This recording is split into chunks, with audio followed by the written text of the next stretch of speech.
Okay, see how you are laughing now. See how you are laughing. So, in trying to break you are not laughing somehow, and this laughing now is becoming a bluff.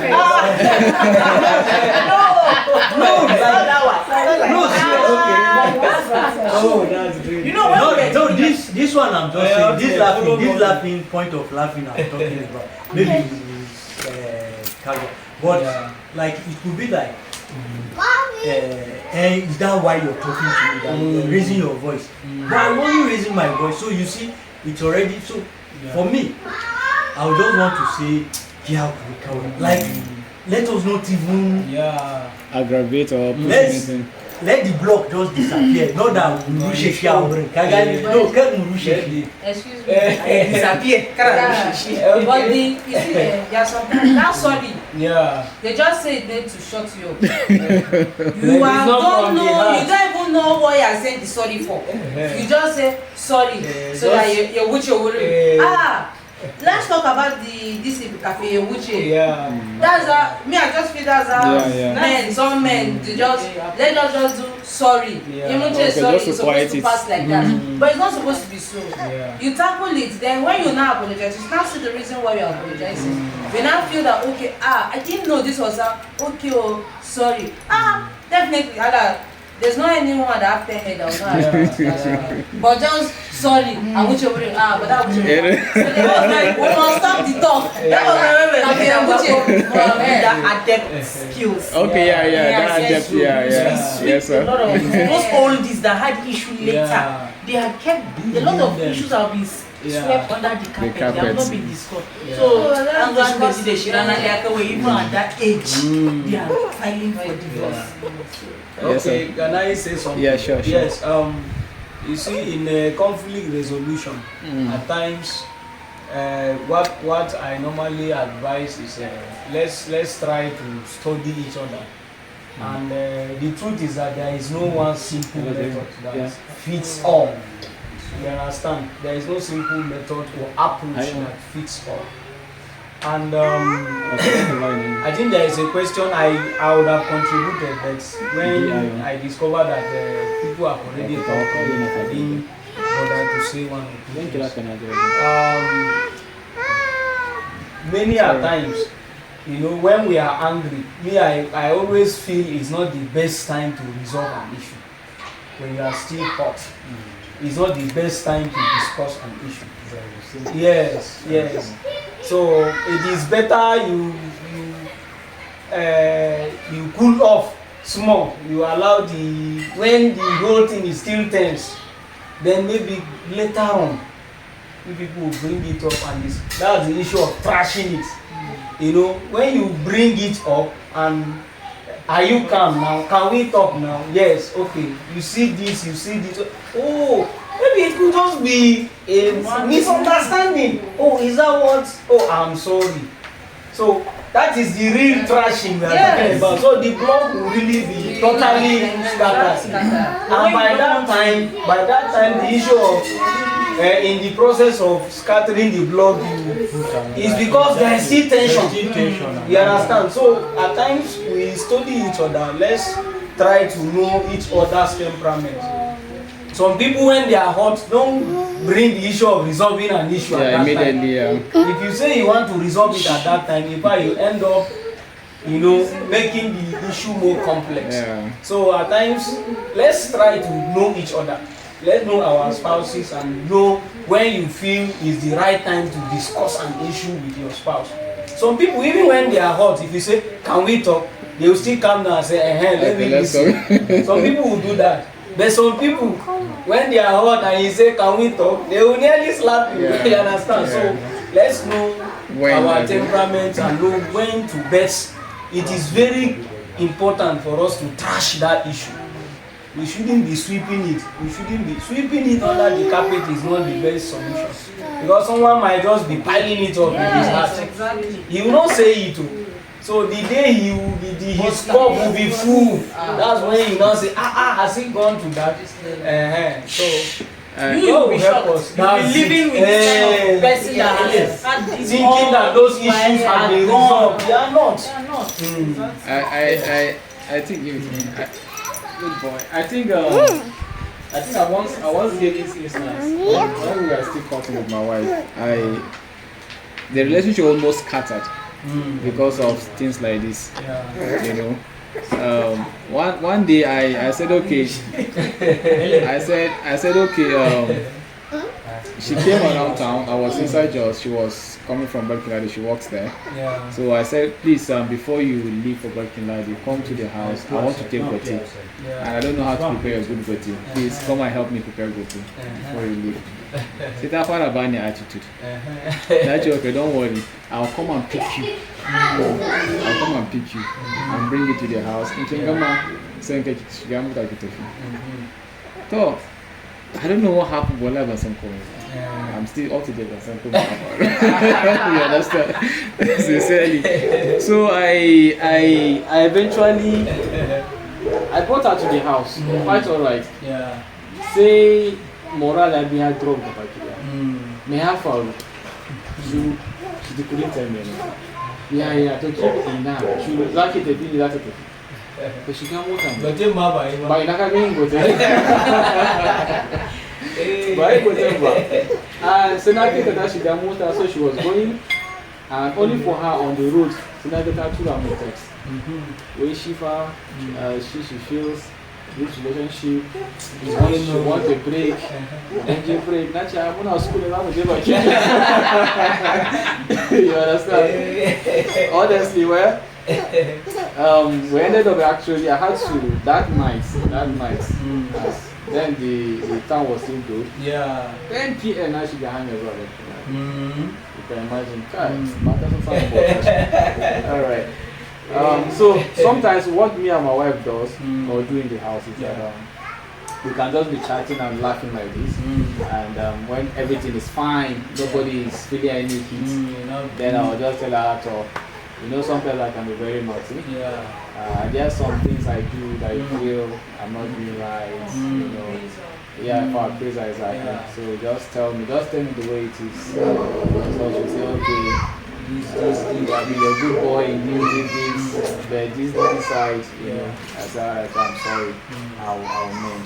And then I'm praising, I went to the Kekumagashi. I do well here, but this side I think we should panabit it. And then that has really gone a long way in helping us resolving even issues that we couldn't talk about. So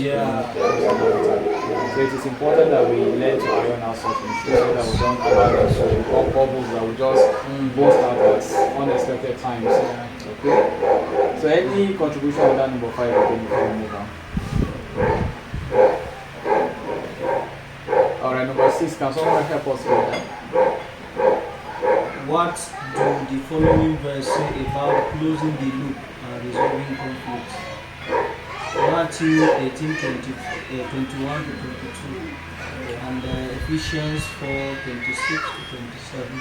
Okay, let's just check that Ephesians. I think that Matthew is talking about when your brother offends you. How many times? And then how you can take the elders, meeting personal, take elders and all of that. Okay, just to go through, but let's check out that Ephesians chapter 4, verse 26 and 27. We are there.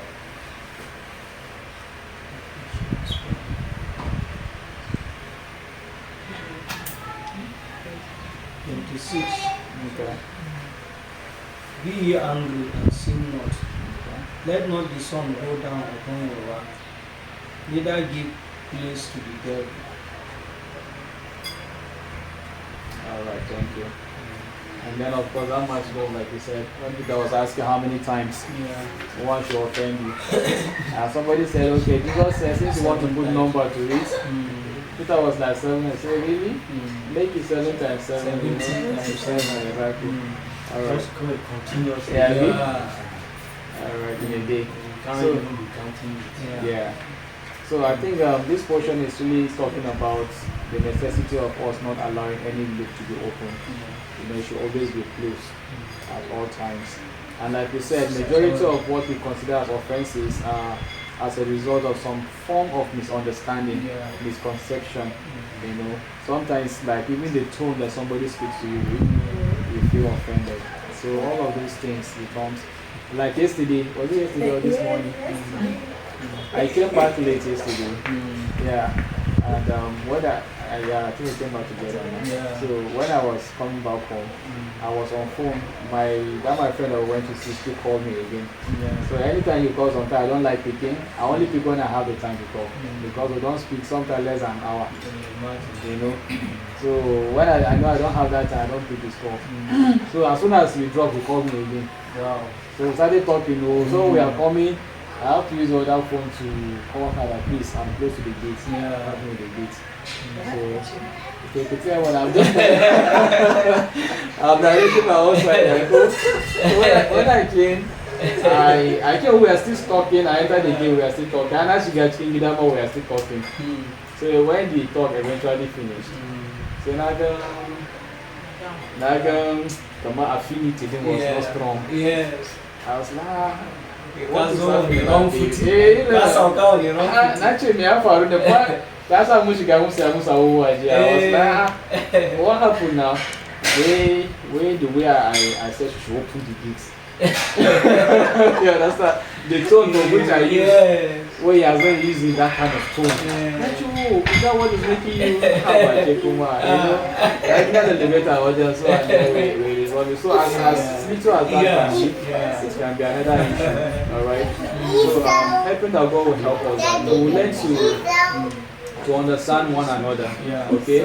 Once we understand each other, our spouses will be able to live without offenses to a larger extent. Okay, to a larger extent. Trusting that God will help us in Jesus' name. Any questions? Any addition on this? Any question or addition on this? Yep. The floor is open to us. Any questions? Addition on this? It's not possible to. Yeah. That 26, in your anger, do not let the sun go down while you are still angry and you are still for me, I would say I am struggling with this. Okay. Don't allow the sun to go down while you are still have their anger. Even after the sun has gone down. Like I earlier said, my way of everybody has different ways of expressing anger or not feeling too okay. So mine is that mute like this. I will not be interested in anything around. If I can just go to the room, just lie down, you know. People are doing this here, me I can just go and just solo my thing. So the sun will go down and come up and still go down and still be angry. And so that's why I say I'm struggling with this verse. So I need grace, I would say, to really like come off it. And most times, and maybe it will not lead me to ask question now. That's one of the questions. So who is it, the offended or the offender? Now, offended, is it the offended or the offender that should? Or who? No, let me not initiate. Because we're talking about initiating to resolve conflict. So who should initiate resolution of conflict? Okay. Before we answer, we should also know that there is possibility that you get offended without the person who offended you even knowing that you offended you. Okay, so we should also know that aspect of it. Well, let me just proceed from there. So it means that at that point in time, it is your responsibility to take the initiative. Especially for times when the person who offended you doesn't even know that he offended you. Okay, you have to say, you did something that offended me, that makes me feel hurt. Okay, you tell the person. And then it's left for the person to say, okay, I'm sorry, I didn't know. It wasn't intentional. You know, that is another cop. One cop could be, so what can you do about it? You know, at that point, what do you do actually? You still forgive. You still forgive. At least you have aired it out. Alright. That little thing. Yeah. Is that why you're angry? I think like that. I have a friend like that, very funny. He will do something to you, Nancy. He will do something to you, very pinchy. I'm telling you, very sharp. Is that why Haba. What happened? You understand what? Yeah. So that is his person anyways. That is his person. Okay. Yeah. So it depends on such responses. But as to who takes the initiative, I think both ways. A story was told, I can't remember vividly the story again, that in a church where you have elders and you have the younger ones. So it was like the elder got offended by the attitude of one of the younger persons in the church, and the elder was waiting for the younger one to come and apologize to him first, you know. And I can't remember how the story ended up, but it's like even if the elder leaves this world, it's still going to count against him. Okay, despite the fact that he was not the person that committed this thing, but he harbored that bitterness in his heart against that younger person. So as an elder, probably the younger person does not even know that he has done something. Okay, but it is your responsibility to take that initiative. In fact, it shows maturity more. Yeah. It shows maturity to do that. So I don't know if you have another aspect to add to that. Just to add to what you said. Okay. I think we should not, as I said, we should not like have it like it's a formula. Yeah. 2 + 2 is 4. Yeah. You know, if you look at relationship like that, you'll be having issues. Yeah. But make it a flexible system. And what matters is your resolve. The 2 parties involved must resolve that there shouldn't be conflicts that will be left unresolved. So if you have that decision, whoever that has the grace to take the initiative, it could be today it could be the offender that takes the initiative. Tomorrow it could be the offended. The offended, yeah.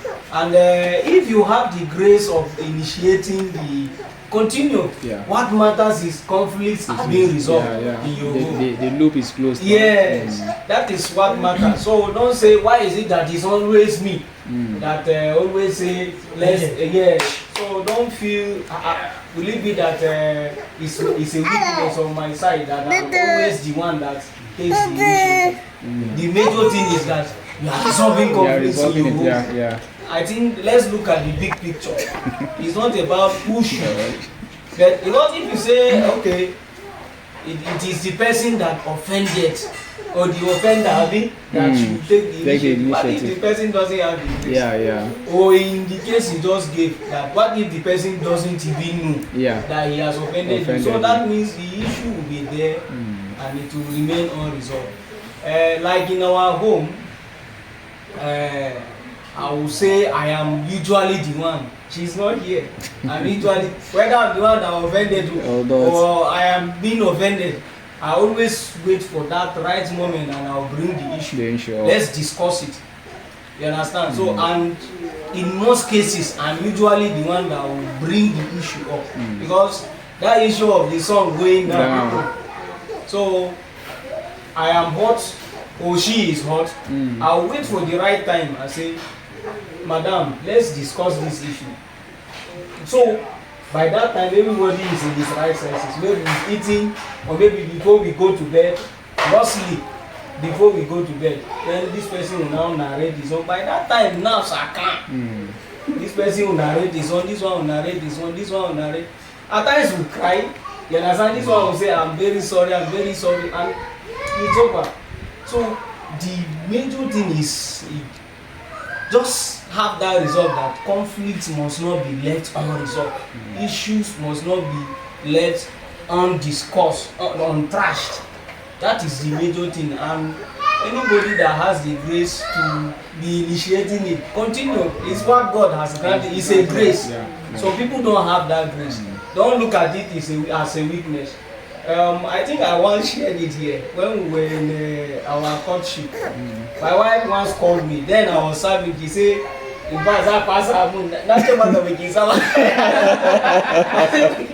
said, we must get married. You understand? That time I was serving. You know, she had her reasons, and so I think maybe from courtship I had already developed the muscles of trying to resolve issues. When they come, we must discuss it, trash it, and make sure that it's off our chest. So I think that's very key. We shouldn't say the offender or the offended. Thank you.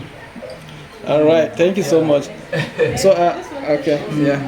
There are sometimes that the other person may not actually react or say anything. Yes. But you sense that probably you said or done something that probably will have offended. Yes. Okay, so let me say, maybe in because of just maybe saying something in passing, you are just making a comment in passing or something, and you just feel that the way the person's response looks like there's an offense. I think sometimes it's good that you clear the air.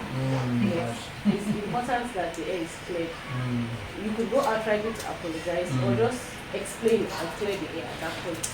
Because the issue of perception and assumption, those two things can cause a lot of trouble. So sometimes if you don't clear it, you just realize that the person may not talk to you, but you draw out. Withdraw out. And this way. So what I'm just bringing out is not all the time you have obvious signs, but if you, because it's your partner, if there's something that a small twitch like this, you know that this twitch means this, you sense that this thing doesn't look like offense, but the way the person is reacting is like something. Even if you just say a word in passing, but you just feel like the reaction didn't today. And just say, I'm sorry, I didn't mean anything, or this is what I meant. And just clear the air so that it doesn't build up. Because actually the person may not be offended. Yes. But you, presuming that there was an offense, could begin to also withdraw. It's true. It's true. Okay. So, thank you. Any more on that? All right. So, what I want to beg us more is that I don't know. It's more common with our wives that sometimes when we offend you, one of the things you do is to withdraw and be quiet about it. You don't even get to let us know where we messed up. And they allow us to try to solve the puzzle on our own, which we are not in your mind, so we cannot even figure out what the problem is.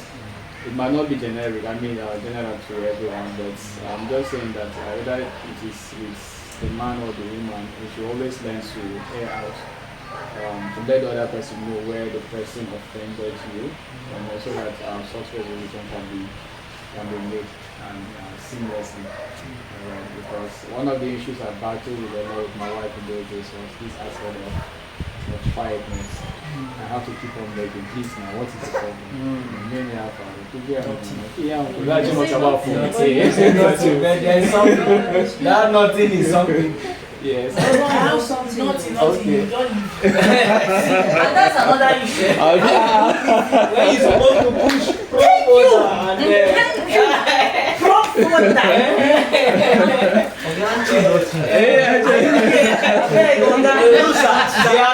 Are you looking for something? Are you looking for something? You don't want something to be there. So aren't you looking nothing? that nothing is something. Yes, Let us just be truthful and there is something.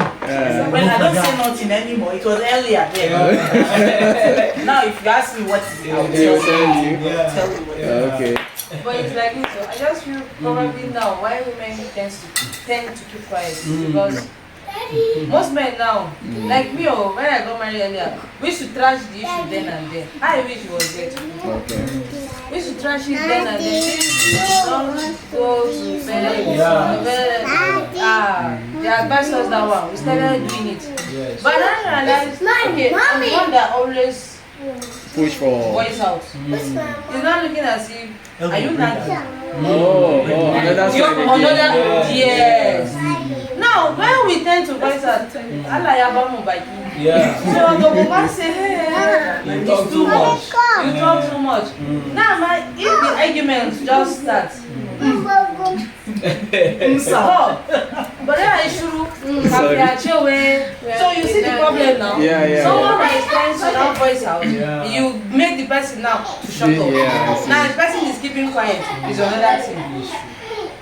So what do we now say about this one? Let us just look at this. It's like a bicycle that has if they don't roll together, they will not move. Yes. There won't be progress. So if there's an issue, unless it's resolved, these two tires cannot move.